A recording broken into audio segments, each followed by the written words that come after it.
Now we're going to shift a little bit and hear some poetry this evening.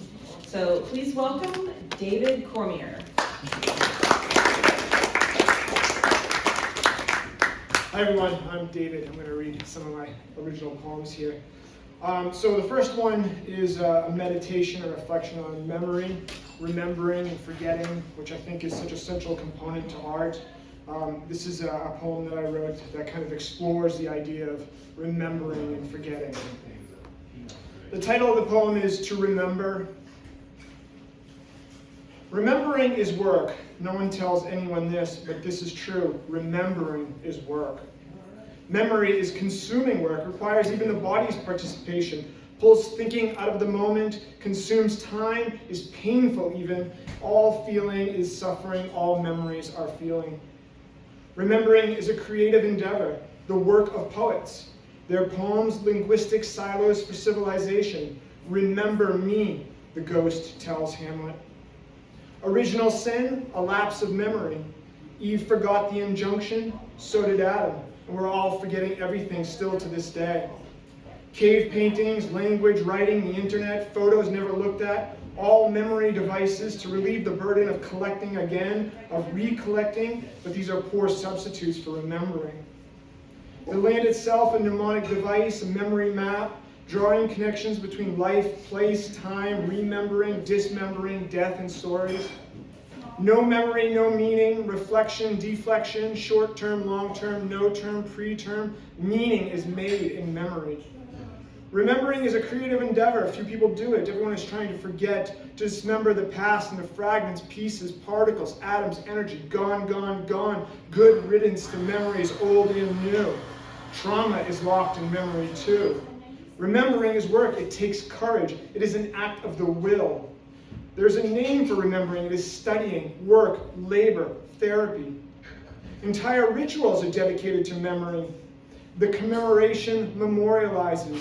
Days are set aside for remembering, memorial days. Lists are created for the purpose, and those are incomplete registers.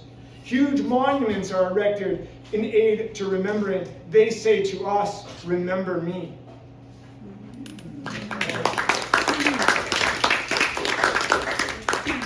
So these next three poems I call collection Dispatches from the Tree Stand.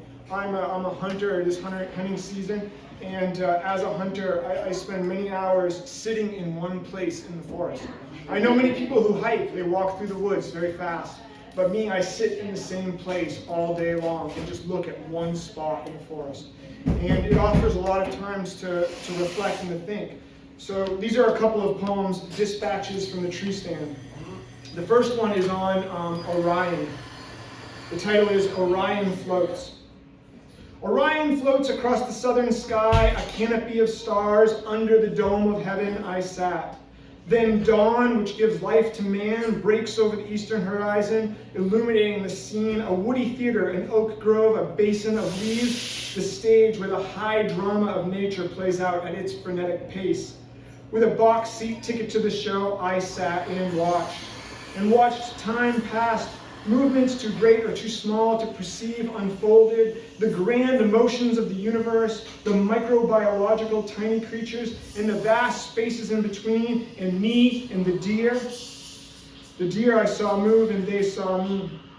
The white-tailed deer is the perfect animal for man. I don't believe there's a better one.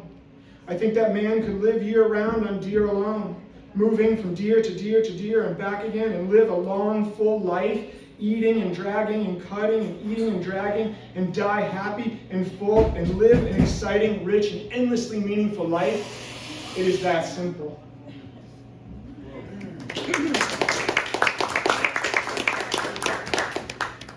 This is a poem called Let Us Celebrate the Hunter in verse.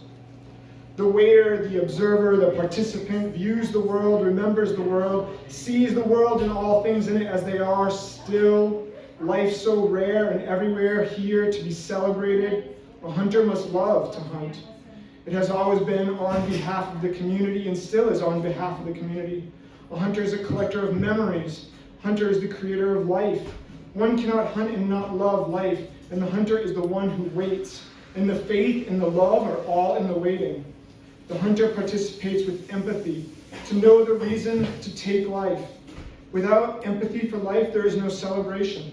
The greater the celebration, the greater the empathy, the greater the love.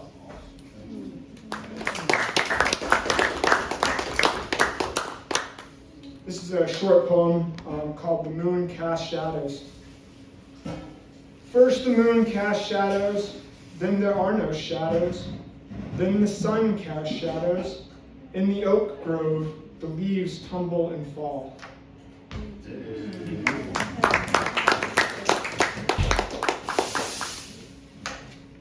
So this is a poem that I wrote just reflecting on rivers. I think that the coasts get all the attention, but I think humans are river people in the end. So this is a poem called We Are the River People. The coasts get all the attention, but when it comes down to it, people flock to the rivers. We may visit the coast, but we build our cities on rivers. The Nile, the Tigris, the Euphrates, the Mississippi, the Amazon, the Yellow, the Ganges, the Thames, the Mekong, and the Congo. It wasn't the surf, but the lathing stream that John the Baptist dipped the humble. Every river carries a city on its banks. Rivers flow by silently, or rage, or swell, or fall off rocks. And they are a better metaphor for life. Yes, the ebb and flow of the ocean brought into the mind of Sophocles the ebb and flow of human misery. But the river is a better metaphor for human misery, washing it away forever to the sea. River, river, river, river, river, river, river, river, river.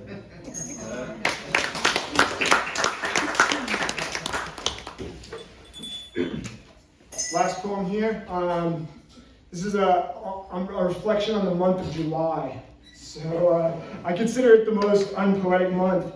On the unpoetic nature of July.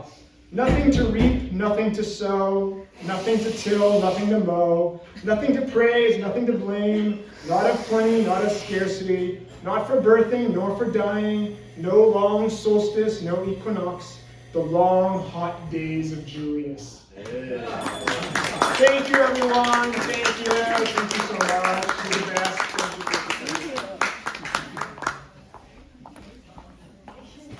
Thank you. We have some good treats tonight. It's a good docket. Not that the pressure's on you